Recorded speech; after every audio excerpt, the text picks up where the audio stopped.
Shalom pemirsa Live Channel, kembali bersama dengan saya dalam program Biji Sesawi. Saya Martina Novalina dan saya akan membagikan topik kali ini tentang Tuhan dan Kerajaannya. Pada tanggal 20 April 1889, seorang laki-laki lahir di sebuah kota kecil di Austria. Anak itu tumbuh dan menjadi pemimpin Jerman yang penuh kontroversi.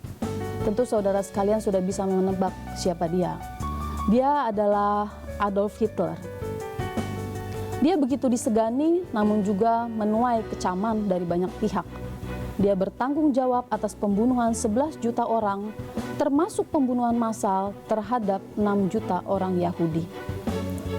Adolf Hitler, seorang pemimpin partai Nazi di Jerman yang memulai kebijakan fasisme sehingga menyulut Perang Dunia Kedua. Hitler terkenal sebagai seorang pemimpin yang bertangan besi. Hari ini kita mau belajar tentang kepemimpinan. Tentu, kepemimpinan Tuhan Yesus tidak bisa disandingkan dengan kepemimpinan Hitler. Mereka pribadi yang jauh bertolak belakang. Tetapi saya ingin menyampaikan, kepemimpinan yang dimiliki oleh Adolf Hitler itu tidak jarang terjadi di dunia ini, juga di kalangan orang percaya. Tetapi kita mau belajar dari kepemimpinan Tuhan Yesus. Pola kepemimpinan Hitler sangat jauh berbeda dengan apa yang Tuhan Yesus lakukan. Hitler memimpin untuk memenuhi keinginannya menaklukkan para musuhnya dan membangun kekuasaannya atau kerajaannya sendiri. Sedangkan Tuhan Yesus memimpin para muridnya untuk melakukan apa yang menjadi kehendak Bapanya. Dalam Yohanes 4 ayat 34 dikatakan kata Yesus kepada mereka, "Makananku ialah melakukan kehendak Dia yang mengutus aku dan menyelesaikan pekerjaannya." Tuhan Yesus memimpin para muridnya untuk sama-sama melakukan apa yang menjadi kehendak Bapa.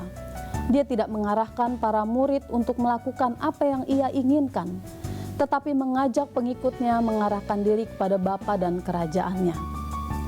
Tuhan Yesus tidak memimpin dengan tangan besi sebagaimana yang dilakukan oleh Hitler, tetapi Tuhan Yesus memberikan pengertian, pengajaran agar kita dengan kesadaran diri kita sendiri melakukan apa yang menjadi kehendak Bapa di surga.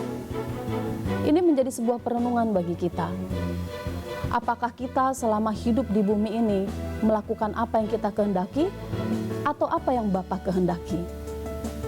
Apakah kita sudah selalu memikirkan apa yang menjadi kesenangan hati Tuhan?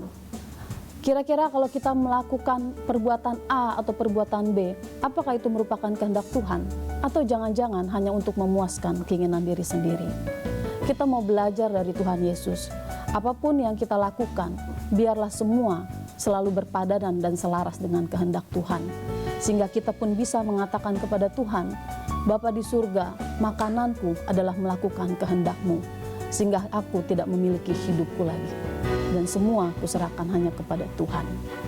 Kiranya renungan pada hari ini bisa memberkati kita untuk terus mengarahkan kehendak kita, bukan untuk menyenangkan hati kita, tetapi kepada kehendak Dia yang menjadi Bapa kita di surga.